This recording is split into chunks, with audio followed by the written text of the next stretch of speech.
For me, Fear is one of the GOATs. I remember playing this game when it came out, and even to this day I have an annual playthrough of it. Unfortunately, despite being critically acclaimed when it came out, it mostly faded from gamers' consciousness, particularly when you compare it to other games that came out around the same time. That being said, there has been emergence of Fear-like games come out recently, but I always feel like they never captured what Fear has that captured me. They're not bad games by any means, but I thought I'd look into Fear and see how it holds up after, 20 years? Jesus Christ, I know it's been out a while, but 20 years? Okay, so originally, I recorded an entire segment on the fixes you needed to do since the game has issues with modern hardware. This has since changed and is now much easier. There's now a one-stop fix for all these issues called Echopatch. You just drop into your main Fear directory and not only does it fix all the prior problems, but it also comes with a few extra options as a bonus. With that done with, you're pretty much set. So what is Fear? Well, I can probably guess it's an FPS, but it has a bit more going on. You see, Fear in universe is known as First Encounter Assault Recon. Well, it's a bit of a false acronym, but basically, it's a branch of the US Special Forces that specialises in the paranormal and supernatural. You're taken about as seriously as you'd expect. I'd send one of my boys, but I think we need a specialist for this one. So it's an FPS mixed with horror, and not just any FPS, one that has some of the best action inspired by films like The Matrix to make you feel like a badass. Mixing empowering action and horror sounds like it shouldn't work, but it does. Oh, and before I forget, I recommend playing this on the hardest difficulty. I feel this gives you the best experience. If you do end up finding it too hard, you can always just drop it mid playthrough. The game opens with this great cinematic. It's stylish, gory, spooky and intriguing, really setting the tone for the rest of the game. A psychic commander known as Paxton Vettel takes telepathic command of a clone army known as the Replica. They turn against a company that created them, Armacham Technology Corporation. The situation is quickly getting out of hand, so Fear and Delta Force are called in. A psychic commander is normally away from the front lines, and taking Vettel out will cause the Replica to go dormant. The plan is to get the drop on him by following a transmitter planted in his head, ideally without needing to fight through the full battalion of soldiers. The first mission acts as a tutorial to get adjusted. It's a good place to test and rebind a few controls since there are some default bindings that are a little odd. The second mission is where the game really begins. This introduces the meat of the game, the combat. The combat in Fear still holds up even 20 years later, and there's so many elements that make it greater than the sum of its parts. The Replica are a really engaging enemy to fight. Fear is known to have great AI, constantly keeping you on your toes. On one end they can be very aggressive, charging you, flanking you, flushing you out with grenades, and on the other end you can have a stand-up where you're really pressured to make a move that could be risky. The level design really facilitates this, giving the AI a ton of flexibility and constantly introducing new scenarios, making every firefight feel different. The AI can even use the environment to their advantage, knocking over shelves and furniture, diving through windows to flank or avoid you, or vaulting down to a lower level. Some of this is scripted, like when they can breach a door or kill the lights in an area, but even then, on a first playthrough it can really catch you out. On top of all this are the audible callouts, which adds another layer to the AI. They can even panic and disobey orders. No fucking way! They also react to what the player is doing, including the infamous Flashlight. and also, and I only found this out this year, react to your swapping weapons off the ground. They actually have a lot of personality, which is ironic considering they are literally clones.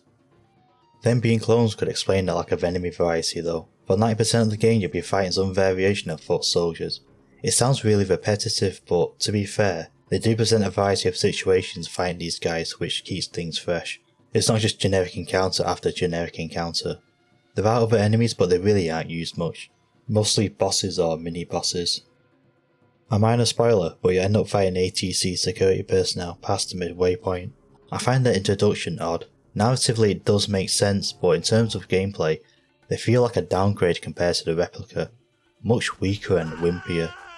You'd expect in terms of gameplay to fight these guys first. They also don't bring much in enemy variety. The only things ATC introduce as two of the worst enemies in the game. The automatic turrets which have way too much health, and these flying drones. Although these could just belong to the Replica, the jury is out on this. There's an opportunity to introduce three-way battles and up the intensity, but no. There are only 2 instances of this happening, and here you can see some of the limitations of the AI. They really struggle with more than one target. So you're only really going to go up against either the Replica or ATC, and both need more variety in their company. Is shooting them still fun? Absolutely. The gunplay is a standout element of Fear. The developers got inspiration from films like Hard Boiled and the aforementioned Matrix. The sheer carnage you get from a firefight, sparks and blood flying everywhere, dust clouds being kicked up, objects being thrown around, hit reactions and screams of your enemies as their bodies are launched into the air. The feedback you get from the fight itself is incredible. Just look at the aftermath, you know a fight just took place. And what's gunplay without guns? The guns feel great to use. There are some better than others, but every one is viable to use. Even the pistols, which in most games get swapped out or regulated to being a useless sidearm. When you do wield these boys, they can act as your primary weapon. You also get the guns you expect, SMGs, assault rifles, and one of the best shotguns in gaming. You also get fun experimental weapons such as the particle weapon, a triple barrel rocket launcher, and my favourite, the repeating cannon. Although it doesn't show up in the game enough.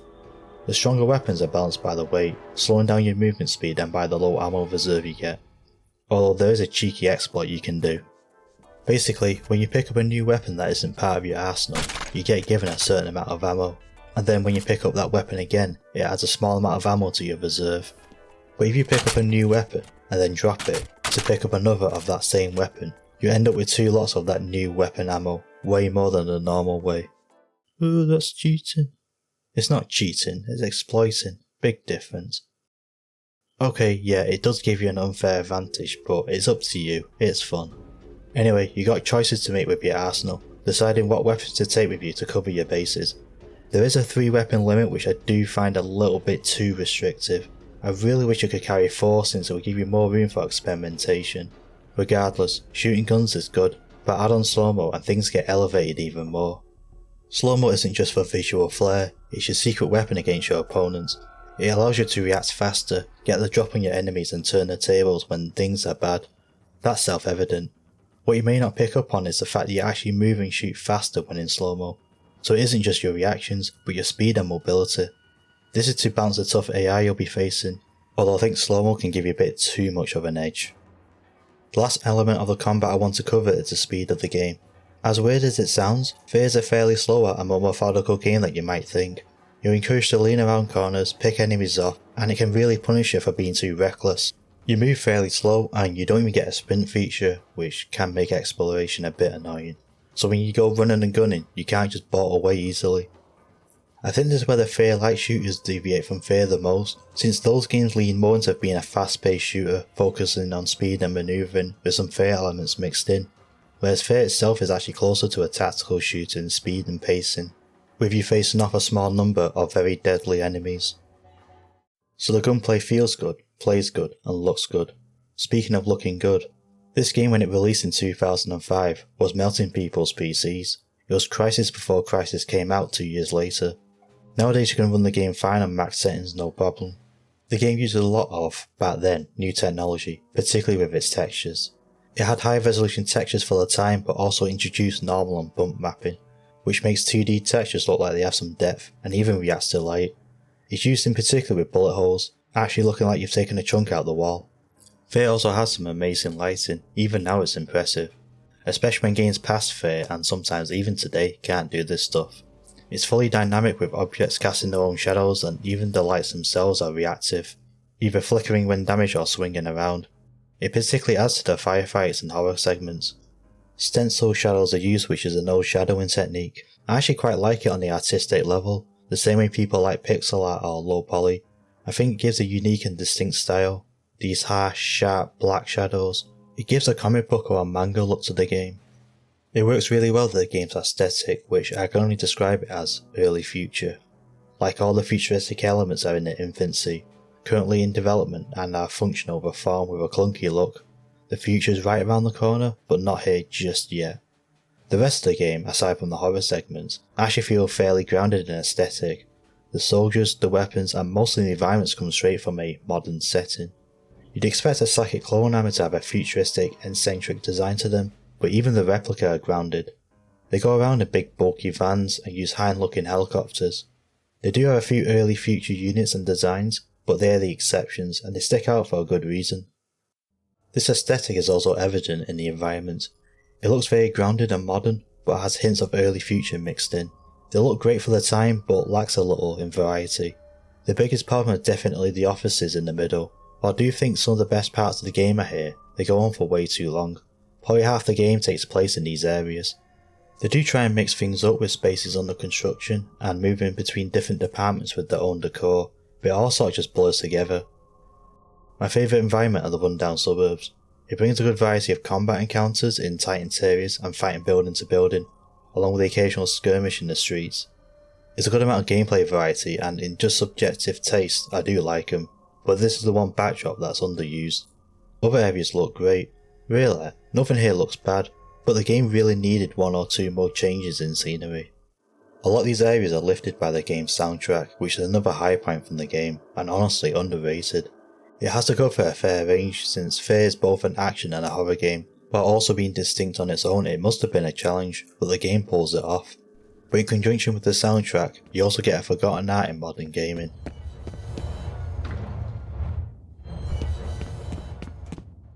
The sound of silence. No one barking in your ear constantly, and no unnecessary music to fill the silence, just quiet.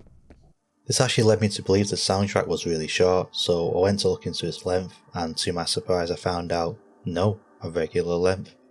The most famous track the game has been the intro, does an excellent job at setting the mood, which is funny because this was actually a placeholder track that they end up using for their final product.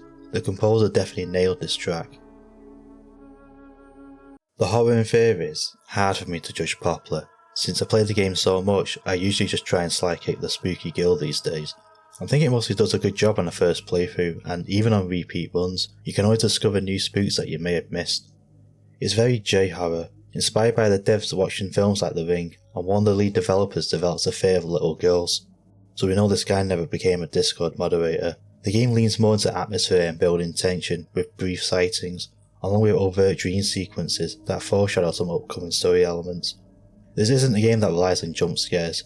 There are some, but not creepygirl3.jpg flying into the screen. More something creepy catching you off guard, but to be honest, there are some scares that are a little bit crappy. I think the most interesting element about the horror is the way it's used in regards to the game's pacing. Most games during their downtime have a few ways that keep you engaged, through dialogue, exploration, or a little side area to reward the player. Fear also has this, but also implements horror during its downtime, which is a fairly unique and effective way of maintaining tension and interest without burning the player out with non-stop action. They even integrate it into the exploration of the game. Throughout the game you come across these boosters. They permanently increase either your health or your slow-mo, but are often in areas that you really don't want to go to. Most of the time nothing happens, but the tension is there. On your first playthrough you'll really have reservations about going into places like this to get your upgrades, but on higher difficulties you absolutely have to. Even though the game has horror segments, there's an overarching atmosphere hovering over the game. It's hard to explain, but it's a combination of the dead silence and the darkness that's actually dark, that gives a feeling of, not horror, but you can never truly relax. You rarely get that sigh of relief in this game. So I'm not going to get too in depth with the story, but I do want to cover the big things and the way the story is told. The entire game you're on the heels of Vettel, but you're also piecing together the story through major narrative events along with these laptop and phone messages being left. It's an interesting way to tell the story, leaving it to the player to piece together the events leading up to the game while still having an ongoing plot. It executes this well for the most part. The phone calls, for example, really do a good job at capturing a situation getting out of hand. People on the ground are raising concerns and issues, only to get blown off and ignored by the higher ups. Only for shit to start really hitting the fan, and then people start panicking, but at that point it's too late. It actually feels like they could have done something if they were more proactive, but upper management thought they knew better, just like in real life. My only gripe are the phone calls can be hard to follow since you only get names for most of these characters, and keeping track of who is who can be difficult, especially when you get one-off characters and some irrelevant phone calls. These should have been cut, it just obfuscates things.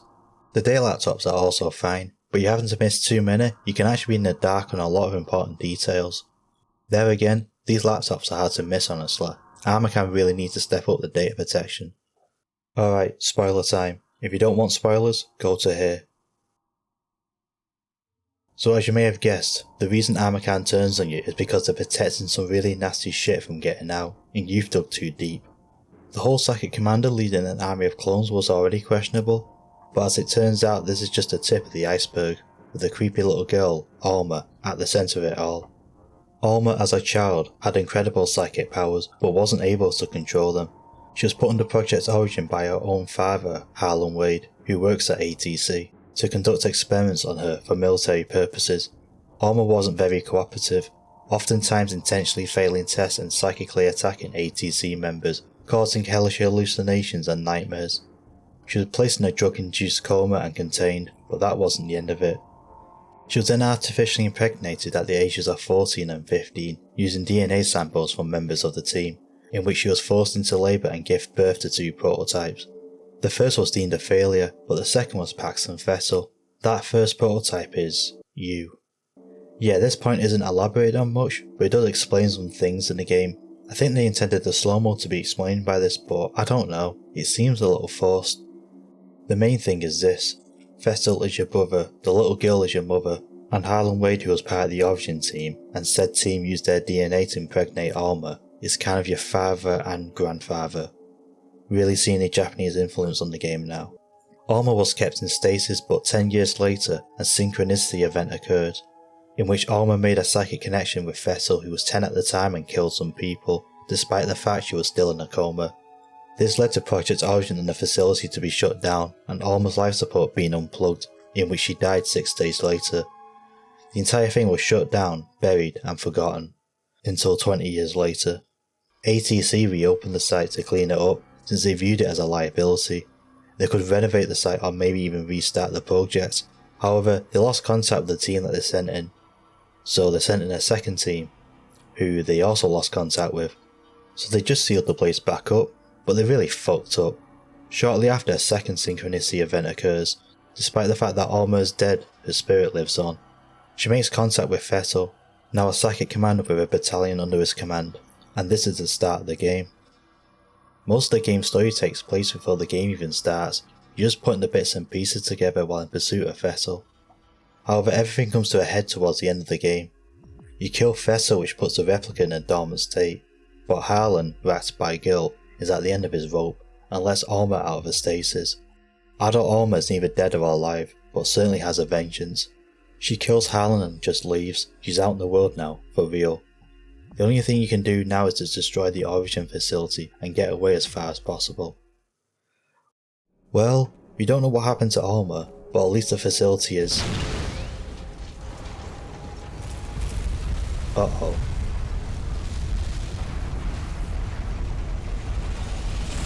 I think we underestimate the size of the explosion. The explosion takes out half the city, and this is where the game pretty much ends.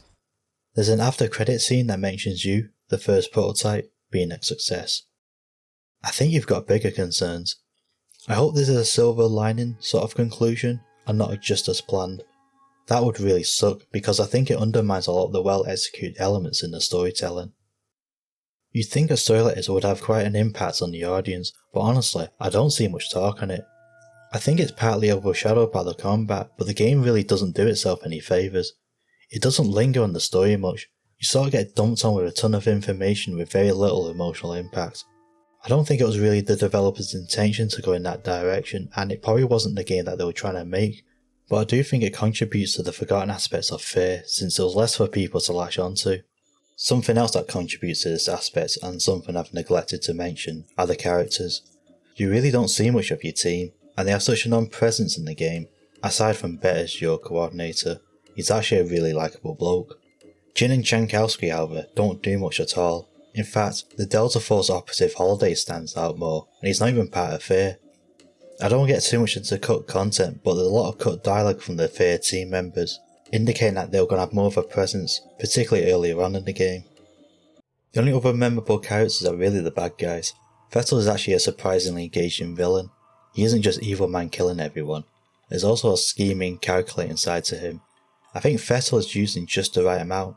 Not too much to ruin his mystique, but enough to keep him as an active presence in the game.